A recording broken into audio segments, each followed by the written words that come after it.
नमस्कार साथियों।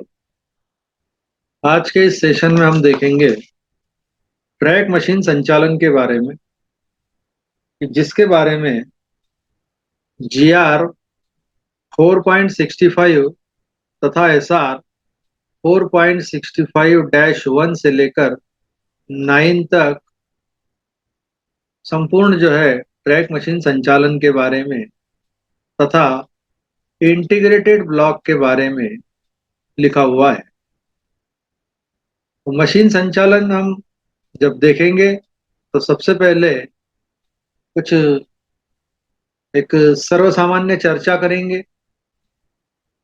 मशीनें स्वचालित होती है, सेल्फ प्रोपेल्ड, तथा इसमें कोई ब्रेक यान नहीं लगाना है, ना ही उसमें कोई गार्ड की आवश्यकता होती। कार्य करने की बात है तो दिन रात दोनों समय मशीनें कार्य कर सकती है। एक स्टेशन से दूसरे स्टेशन तक एक प्रस्थान आदेश के अंतर्गत एक या जुड़े हुए मशीनों को जाने की अनुमति है। ब्लॉक सेक्शन में संचालन के लिए अधिकतम 7 मशीनों को भेजा जा सकता है। मशीन को जब भी चलाया जाएगा तो लाइन क्लियर लेकर चलाया जाता है। मशीन को कोई गाड़ी के पीछे चलाने की अनुमति नहीं है, क्योंकि मशीन भी एक गाड़ी है। लेकिन इंटीग्रेटेड ब्लॉक के दौरान एक के पीछे एक मशीनें चला सकते हैं। तो अभी हमें यहाँ देखना पड़ेगा कि इंटीग्रेटेड ब्लॉक किसे कहते हैं। तो ये देखिए, इंटीग्रेटेड ब्लॉक देखने के पहले कुछ मशीनें देखते हैं जो हमें इसमें चित्र में दिखाई दे रही है। अब देखते हैं हम इंटीग्रेटेड ब्लॉक के बारे में। इंटीग्रेटेड ब्लॉक क्या होता है तो हम देखेंगे कि दो प्रकार के ब्लॉक के बारे में बात की गई है। एक होता है TMM ब्लॉक, मतलब ट्रैक मेंटेनेंस मशीन ब्लॉक, और दूसरा होता है इंटीग्रेटेड ब्लॉक। तो जो TMM ब्लॉक है उसमें केवल मशीनें काम करेगी, एक से लेकर अधिकतम 7। लेकिन अगर इंटीग्रेटेड ब्लॉक दिया जाता है तो इंटीग्रेटेड ब्लॉक में मशीन भी कार्य कर सकती है, मटेरियल ट्रेन भी भेजी जा सकती है, और साथ में टावर भी भेजा जा सकता है। तो इसे बोलते हैं अपन इंटीग्रेटेड ब्लॉक। और यहाँ पर भी इंटीग्रेटेड ब्लॉक में बात करेंगे तो यहाँ पर भी जो है अधिकतम 7 वाहनों के बारे में ही बात की जाएगी। कि जैसे अपन मशीन के ब्लॉक में बोल रहे हैं कि अधिकतम 7 मशीनें, वैसे यहाँ पर भी अगर अधिकतम भेजने की बात आती है इंटीग्रेटेड में भी, तो मटेरियल ट्रेन, मशीन और टावर वैगन मिलाकर ये भी 7, अधिकतम 7 होने चाहिए। ब्लॉक के समय सभी के बीच 200 मीटर का अंतर रखा जाएगा। मतलब दो मशीनों के बीच की बात, 200 मीटर का अंतर रखकर कार्य किया जाए। अगर इस अंतर को कार्य करते समय कुछ कम करने की आवश्यकता हो तो आवश्यक सावधानियां लेते हुए इस अंतर को कम किया जा सकता है। अब आगे देखेंगे हम कि ट्रैक मशीन का ब्लॉक हो या इंटीग्रेटेड ब्लॉक हो तो इसका संचालन किस प्रकार से किया जाता है। तो पूर्ण ब्लॉक पद्धति में डबल लाइन और सिंगल लाइन।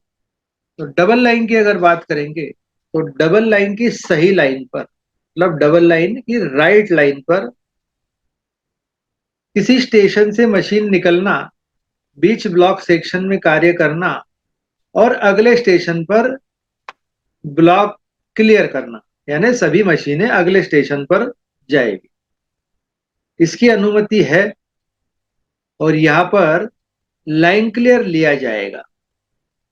दूसरी बात कि डबल लाइन पर ही जो है हम सही लाइन पर मशीनें भेजेंगे और बीच ब्लॉक सेक्शन में मशीनें जाएगी काम करने और कार्य करके उसी स्टेशन पर, मतलब पिछले स्टेशन पर जहां से निकली थी वहां अगर लौटना है तो ऐसा भी संचालन किया जा सकता है। इसे हम बोलते हैं वर्क एंड रिटर्न, कार्य करना और लौटना। इसकी भी अनुमति है। इसमें जो है ब्लॉक फॉरवर्ड किया जाता है। उसके बाद डबल लाइन की गलत लाइन पर, मतलब गलत दिशा में पिछले ब्लॉक सेक्शन में मशीनें भेजना और कार्य करना और आगे बढ़ना, तो यहां पर आगे बढ़ने की अनुमति नहीं है। यानी पिछले स्टेशन पर क्लियर करने की अनुमति मध्य रेल पर नहीं है। फिर यह ब्लॉक कैसे किया जाता है? तो पिछले ब्लॉक सेक्शन में मशीनें भेजी जाएगी, कार्य करके वापस उसी स्टेशन पर आएगी जहां से निकली थी, मतलब वर्क एंड रिटर्न। इसकी अनुमति है। यहां पर जो है ब्लॉक बैक किया जाता है। उसके बाद देखेंगे हम साथियों सिंगल लाइन के बारे में। तो सिंगल लाइन पर कार्य करो आगे बढ़ो, मतलब वर्क एंड प्रोसीड, तथा कार्य करो और वापस आओ, वर्क एंड रिटर्न, दोनों भी जो है संचालन किए जा सकते हैं। और दोनों में भी बात आएगी कि अगले स्टेशन से लाइन क्लियर लिया जाएगा। तो ये हो गया हमारा कि पूर्ण ब्लॉक पद्धति में किस प्रकार से हमें संचालन करना है। इसके बाद में और थोड़ी सी जानकारी कि जैसे धुंध कोहरे के मौसम में ऑल कम्युनिकेशन फेल के समय मशीनों का संचालन नहीं किया जाएगा। साइडिंग से रनिंग लाइन पर अगर मशीनें लाना है तो T806 अधिकार पत्र दिया जाएगा। अभी हमने जो देखा थोड़ी देर पहले कि पूर्ण ब्लॉक पद्धति में किस प्रकार से संचालन की बात बोली गई है, तो अभी हम देखते हैं कि स्वचालित पद्धति में ऑटोमेटिक ब्लॉक सेक्शन में किस प्रकार से मशीनों का संचालन किया जाएगा।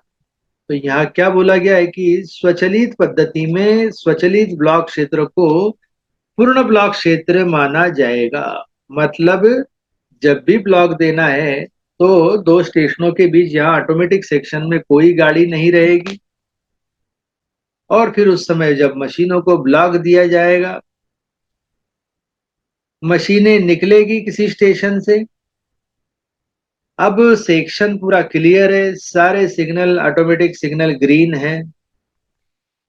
तो यहाँ क्या बोला गया है कि देखिए कि जैसे मशीन निकल रही है, पहली मशीन जब जा रही है ऑटोमेटिक सिग्नल लाल करते हुए जाएगी, फिर उसके पीछे दूसरी मशीन, तीसरी मशीन।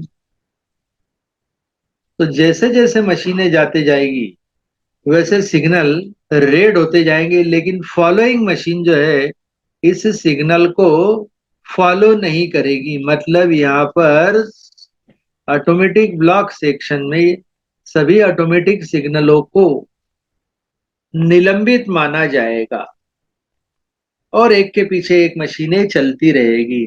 लेकिन बीच में, यानी ऑटोमेटिक ब्लॉक सेक्शन में ही बीच में कहीं अगर कोई गेट पड़ता है, उस गेट का सिग्नल सेमी ऑटोमेटिक सिग्नल रहेगा, उसका पालन करना है, उसे निलंबित नहीं मानेंगे। उसके बाद जो हमारी मशीन के ब्लॉक के बारे में बात करते हैं, तो मशीन का जो ब्लॉक का प्रभारी या इंचार्ज जो होता है वो होता है JESSC पीवे, जिसे हम आगे ऑफिशियल इंचार्ज पीवे के नाम से जानेंगे।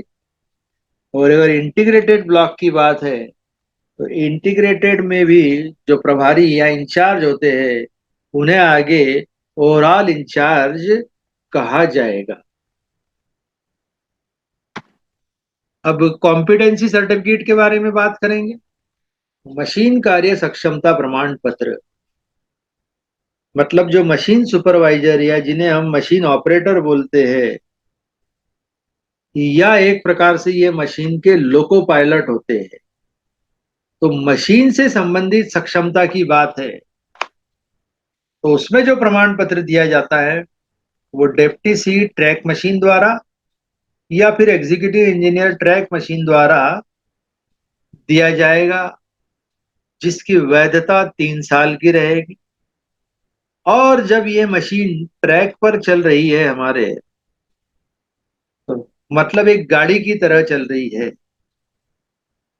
तो फिर सुरक्षा नियम से संबंधित बात आएगी सक्षमता प्रमाण पत्र की। तो यहाँ पर सीनियर डीओएम या डीओएम साहब द्वारा सक्षमता प्रमाण पत्र जारी किया जाएगा, जिसकी वैधता 3 साल तक रहेगी। उसके बाद जो मशीन के हमारे सुपरवाइजर है या ऑपरेटर बोलेंगे, या जिन्हें हम लोको पायलट भी बोल सकते हैं, तो रोड लर्निंग जो है उनको लोको पायलट को निर्धारित किए अनुसार रहेगी।